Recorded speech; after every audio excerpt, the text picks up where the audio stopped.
మీకు కూడా పీసీఓడీ ఉందా? ఇంకా పిల్లలు పుట్టట్లేదని బాధపడుతున్నారా?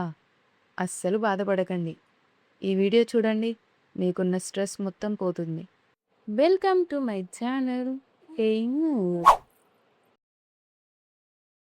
తల్లవ్వాలని పెళ్ళైన ప్రతి ఆడదానికి ఉంటుంది. ఈ రోజుల్లో ప్రెగ్నెన్సీ రావాలంటే చాలా కష్టమైపోతుంది. అందుకే still some women are struggling to conceive. ప్రతి నెల టెస్ట్ చేసుకోవడం, మేబీ ఆ 2 లైన్స్ వస్తాయేమోనని ఒక చిన్న హోప్ పెట్టుకోవడం, 2 లైన్స్ రాలేదని బాధపడ్డం. ఇలా ప్రతి నెల జరుగుతూనే ఉంటుంది. ఎందుకు ప్రెగ్నెన్సీ రావట్లేదు? నాలో ప్రాబ్లం ఏంటి? పీసీఓడీ వల్ల నాకు ప్రెగ్నెన్సీ రాలేదా? ఇలాంటి థాట్స్ అన్నీ మన మైండ్లో రన్ అవుతూనే ఉంటాయి. ఎవ్రీ మంత్ మనం పీరియడ్స్ కోసం వెయిట్ చేస్తాం. ఫర్టైల్ డేస్ క్యాలిక్యులేట్ చేస్తాం. ప్రెగ్నెన్సీ టెస్ట్ చేసుకుంటాం. నెగిటివ్ వస్తే మళ్ళీ నెక్స్ట్ మంత్ కోసం వెయిట్ చేస్తాం.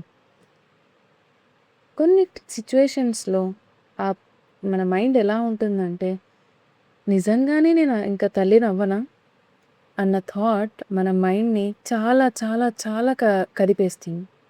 ఒక స్టేజ్కి వచ్చాక బాడీ కన్నా మైండ్ ఎక్కువ టైర్డ్ అయిపోతుంది. మనం బయటికి నార్మల్గా ఉన్నా లోపల మాత్రం చాలా క్వశ్చన్స్ రన్ అవుతూ ఉంటాయి. అప్పుడు నేను ఒక ఇంపార్టెంట్ థింగ్ అండర్స్టాండ్ చేసుకున్నాను. ఏంటంటే, పీసీఓడి అంటే మన లైఫ్ స్టాప్ అయిపోయిందని కాదు. First understand your body. Life style improve చేసుకోవాలి అండ్ ప్రాపర్ మెడిసిన్ కూడా ఉండాలి. అండ్ అంతకన్నా ఎక్కువగా నీలో ఆ గట్ పవర్, ఆ విల్ పవర్ ఉండాలి. దట్ నాకేం కాదు, నేను కంపల్సరీ కన్సీవ్ అవుతాను. ఆ రెసిస్టెన్సీ పవర్ నీకుంటే కంపల్సరీ ఏదో ఒక నెల, maybe not this month, but next month you will get the good news. Balanced food, regular physical activity, proper sleep, ఇంకా స్ట్రెస్ మేనేజ్ చేసుకుంటే ఇవన్నీ పీసీఓడిని చాలా చాలా చాలా ఓవర్కమ్ చేస్తాయి. కానీ ఒక సింగిల్ ఫుడ్, ఒక డ్రింక్ ఆర్ హోమ్ రెమెడీ పీసీఓడిని పర్మనెంట్గా క్యూర్ చేయలేదు. ఎందుకంటే పీసీఓడిని చాలా ఫ్యాక్టర్స్ ఎఫెక్ట్ చేస్తాయి.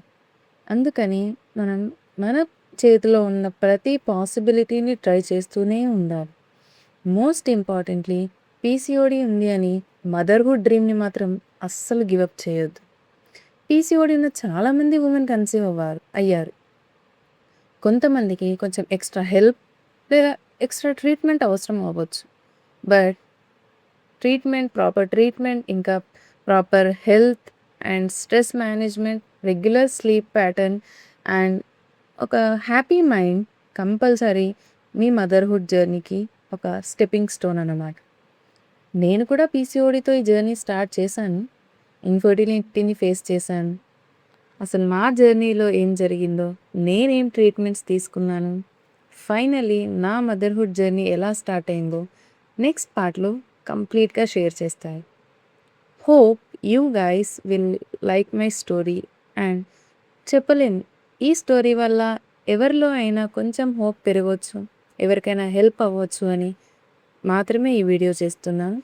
Please do subscribe for knowing the next part.